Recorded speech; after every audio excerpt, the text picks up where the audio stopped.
we welcome your attendance today under a very short notice. For that matter, you've got less than 48 hours notice to come to this meeting, and you made it. So thank you very much. We would like you to give us an update of what's been transpiring these past weeks and months in the party, the processes that the party is being undergoing. And also, we know that we are all in preparation and anticipation of a very good Congress this year, in preparation for 2026 elections. So once again, thank you very much, and we would like to have an update from you, and then afterwards, if we have any further clarifications that are needed, then questions will be given to you. You are welcome, and thank you very much. Well, thank you very much. We are in it together. We don't have to be here. Why did we choose to be here? Each of us is an individual,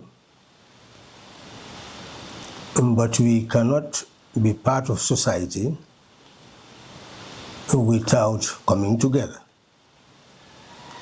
And we call ourselves Gambians because we have an origin. And the world is divided into countries, and unless we want to be like a beast without a homeland, roaming around, we must accept that we belong somewhere. So having a sense of belonging is the first step of being conscious that we must become a part of an association that we call a country.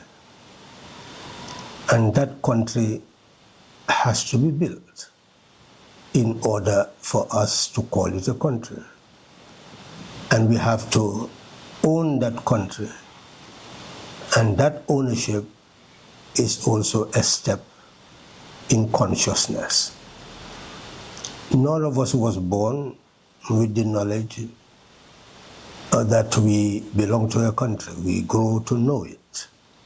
And we are still learning what it means to be part of a country. And that is why it is so important to continue this national conversation on who we are, where we belong, what we own, and how we entrust it so that it serves our interests. We are here because we've chosen that individually. Yes, we have power, we can go and vote, we can speak our mind, we can scrutinize, criticize, we can try to contain how we are governed, direct how we are governed, we can influence processes. But our individual strength will not give us the power to change the destiny of a country. That can only be done by a people. And that is why we start the process of reaching the people. We started one by one. And that brings about this very association we call a political association. And we've chosen that before we can come together, we must have something in common. We must have a sense of purpose, a sense of direction. And that is the very reason why we have chosen to read, find out what this association is all about, become convinced, and decide that this is where we belong, to start the journey to nationhood.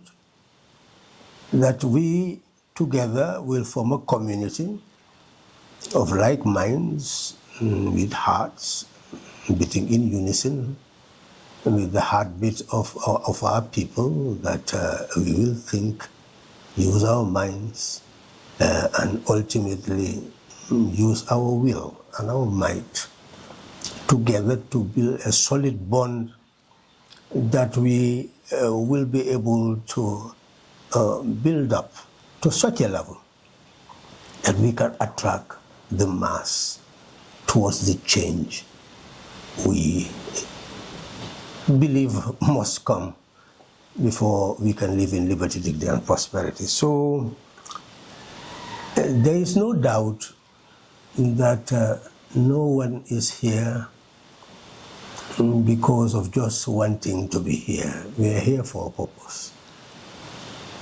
And that purpose requires us to engage in this conversation as to how we work together and build the party that can go to the people and convince them that the way we think, the way we do things, will be the way that all of us must move towards in order to build the nation that can be the type of nation we'll be proud of, and we'll be the people who we must be to be the architects of our own destiny.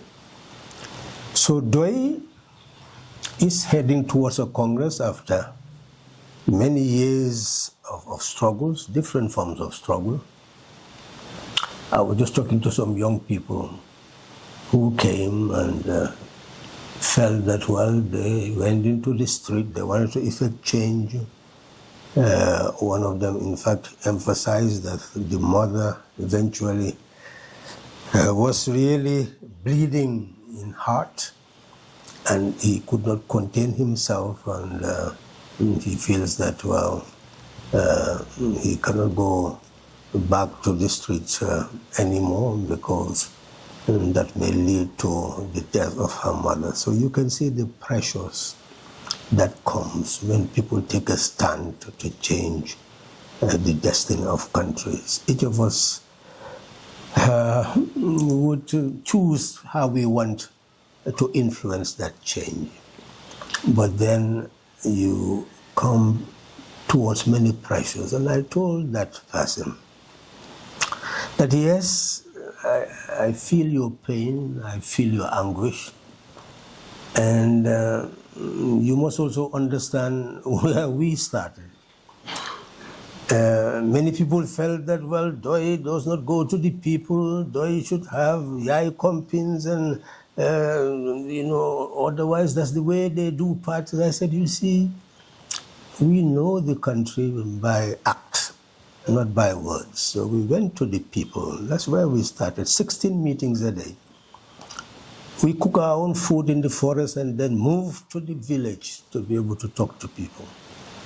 What we met in the village is a divided village where the imam, the alcalde, and all those people who are seen to be men and women of big affairs in the village are always on the side of the ruling party.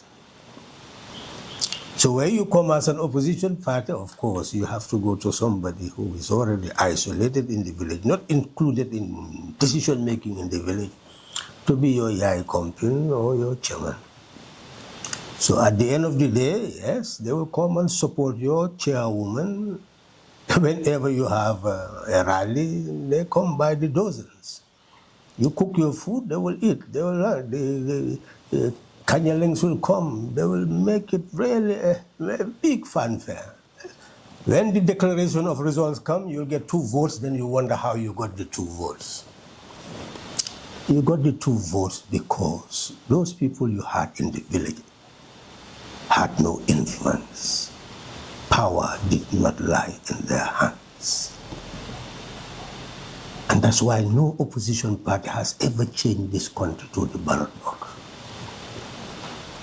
We started and we realized that those people who felt that they were privileged in the villages, so much so that they could not go anywhere else but to be in the camp of the ruling party, had to be taught that they were not privileged people, and that the huts they were in, lack of electricity, water supply, all the amenities that are necessary for general welfare were things they were entitled to as a matter of right. And that the state that they think they belong to is not the state they belong to. This state does not exist for them. They are the one who exists for the state, with their groundnuts being plowed and sold at the type of prices, etc., etc., etc. Taxation they are paying, direct, indirect, it's not coming back to them. Why is the party that started to break the chains of the mind, to unite our people in thinking, all of them in the villages, to see that they are all deprived, they are oppressed, and their children have no future.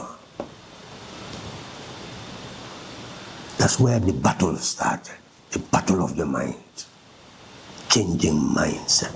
It does not take in a day, not even a decade, not even a century. But it's a battle that must be fought and must be won. Unless it is won, there can be no liberation.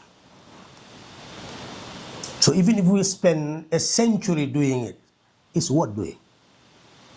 But no, we also have tactics. We knew that we cannot just continue to educate and educate. As people said, it's a civic education party. They don't understand. They who belong to parties that they felt had the ICOM, etc., were going nowhere.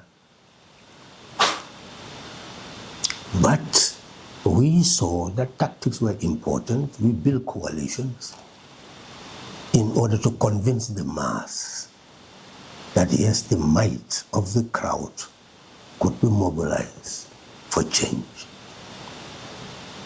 And the change that was absolutely essential to make is the change where we have the people at the forefront with their ballots cast to effect that change.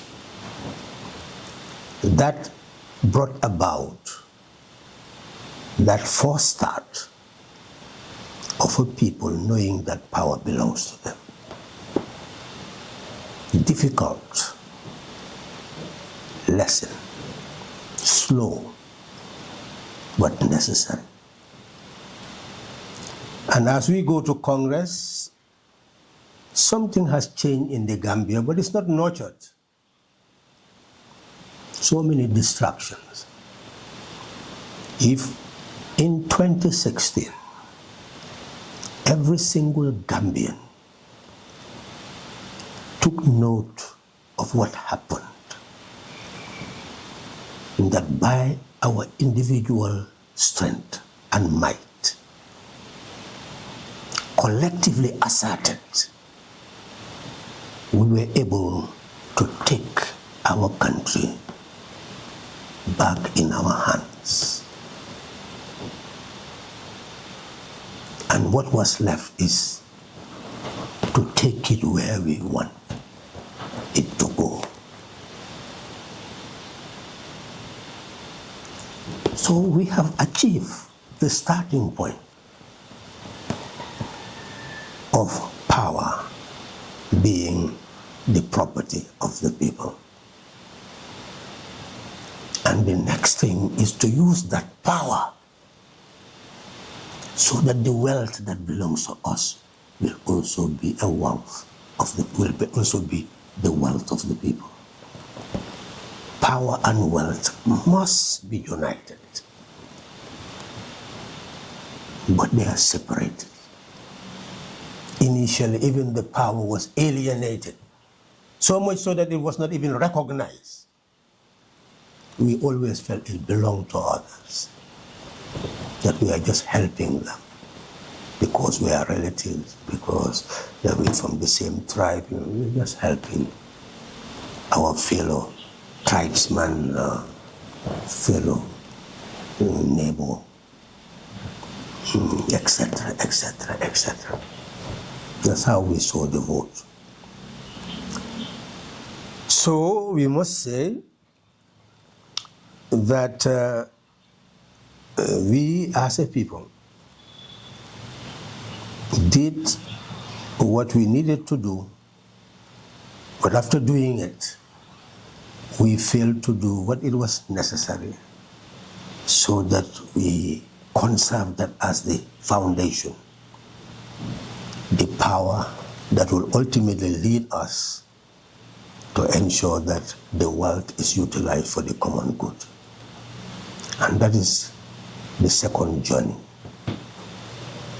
And Pdois Congress is being held when that second journey is the agenda. How do we make people to ultimately recognize that the power they exerted to change governments should not be for its sake, but it's a power now they must recognize that they have, and collectively they can exert to change things. But this time it must be clear to them what change they want, what change is fit for them. So the Congress should be an interesting one because it marks the beginning of Pdois rejuvenated. Rejuvenated in the sense that from coalition building, the agenda had to be defined and restrained to the type of system that was possible with the type of people who combined to build coalitions. So in a sense, the objective, the purpose was clear. And I believe that when this book is read, in pass, every Gambian will know that what happened was not an ordinary thing. It did not fall from the sky. It was knowledge-based, with every element carefully thought of and properly crafted to yield the desired results, restricted by what was possible at that time, under those circumstances, with those material conditions that we have. So now to alter that and bring a change that is fundamentally different, we must be prepared for it.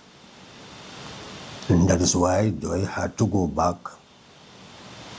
to its roots, recognize it, and then water it.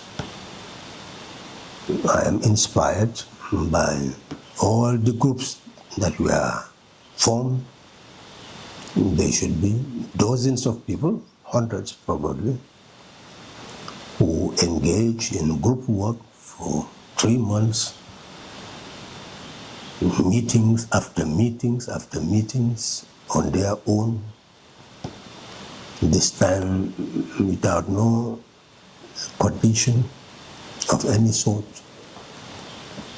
So I believe that there is maturing at that level, and hopefully that maturing will be reflected in the Congress that is to come. I believe plans are being made. I'm not necessarily part of the committee. They just give me information. There is already a committee established to work on Congress preparation. And I believe they are sharing ideas with all the members.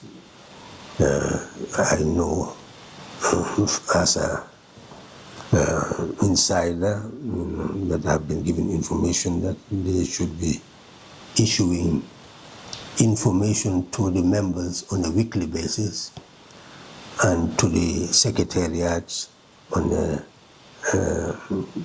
every 2 days.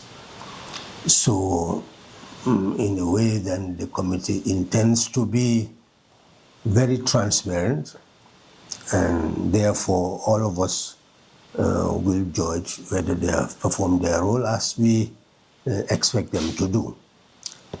But they have, I believe, 10 committees established, and it is supposed to deliver, whether it's transport, in terms of credentials, accommodation, documentation. So I'm sure they'll be reaching out to the various bureaus that have been established so that they continue to be part of the work of the party, part of the administrative life of the party. That is really what a party is all about. Few individuals may hold the fort, but they cannot shape the destiny of a nation.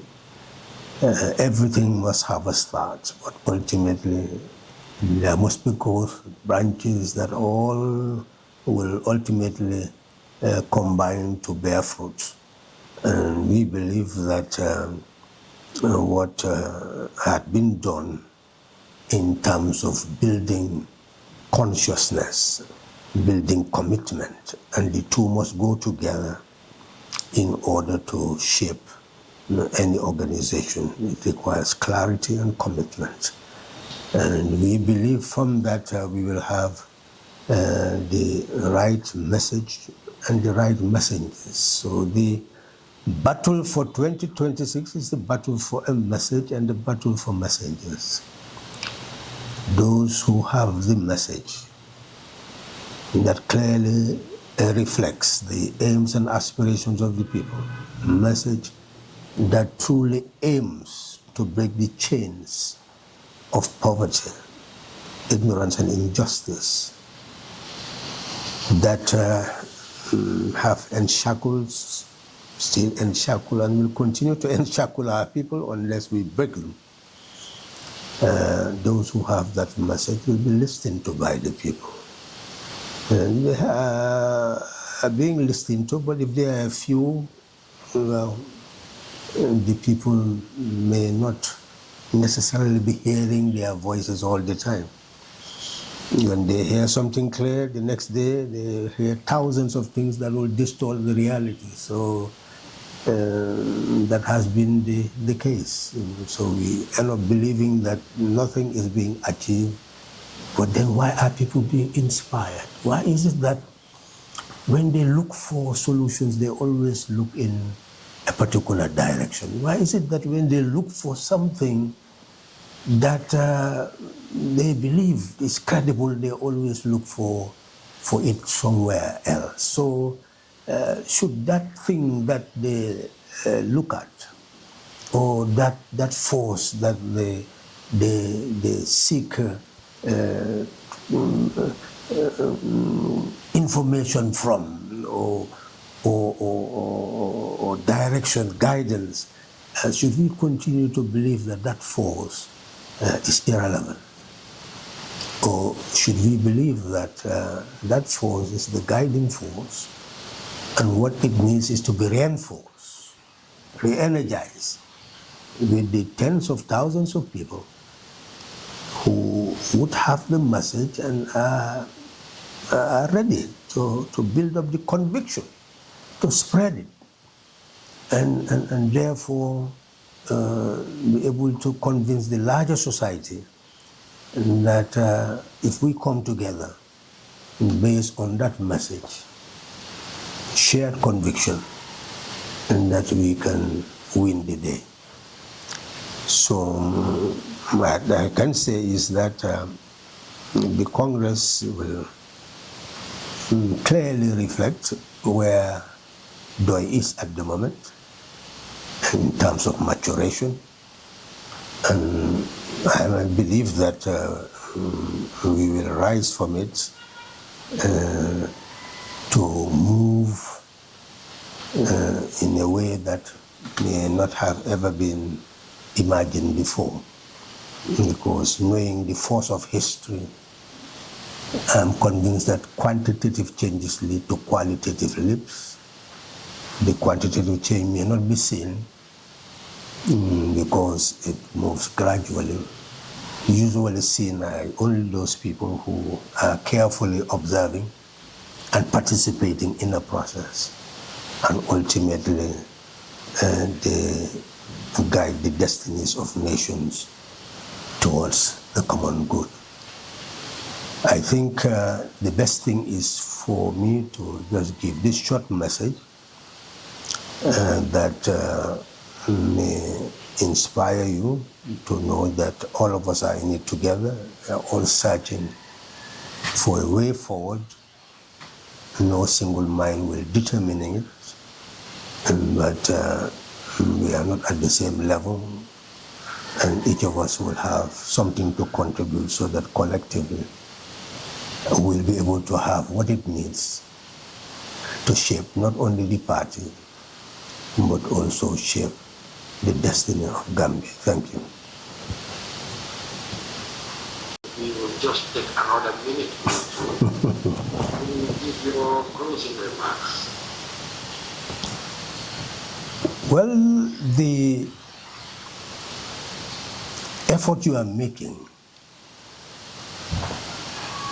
is not in vain. And that's what every DOI member should realize.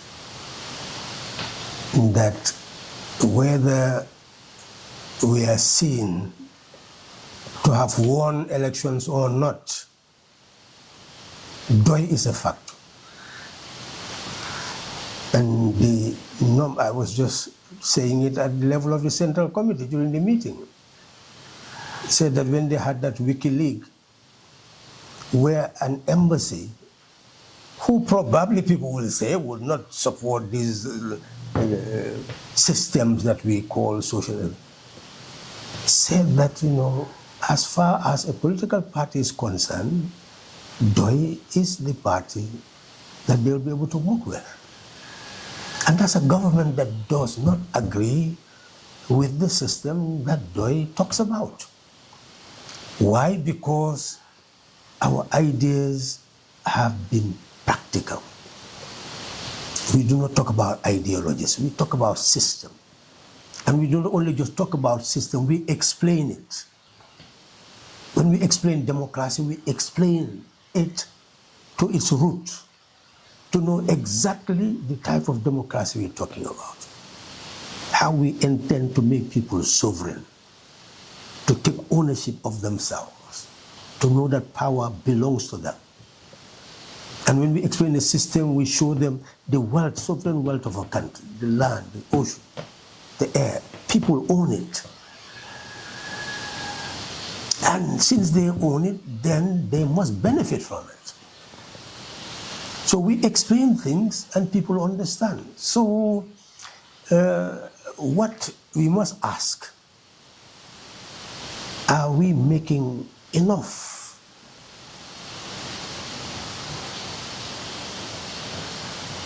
to be prepared, taking enough time, making enough effort to get the message clear to us and be ready to deliver it with the same passion?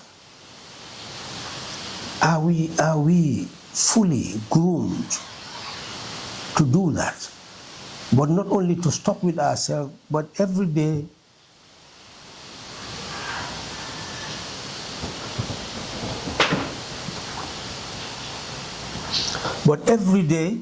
we look for 10 people that we can convince. I was speaking to a young activist and with passion. Then I asked the young, okay, now you have this passion. Can you name 10 people whom you have convinced this past year to embrace what you've embraced? Can you give me a list of them? He could not give me a list of 10 people. So we have steam, but are we having impact? Yes, I had about 30-something thousand votes in the 2021. Can you imagine if those 32,000 people had tried to convince 10 people these 5 years? 10 people in 5 years.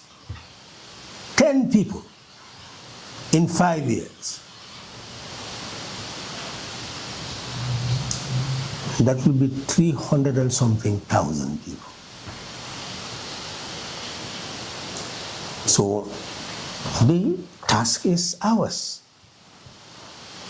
Change is about message and messengers. If the messengers are few, yes, the message will reach some people, but not all the people. But if the messengers are many, the message will reach the nook and cranny of the country, and change will happen, just like it happened in 2016. So how determined are we to convince 10 people that the message, first, are we convinced of the message we have? If we are, how are we going to convince 10 people to see as we see, believe as we believe, and have the conviction we have? That is the challenge. Once we are able to fulfill that challenge, change is ours. The destiny of the country will be changed in 2026. That's why we talk about Team Gambia 2026, a team of people who are ready to go there in the field, become foot soldiers to help liberate their country. Thank you.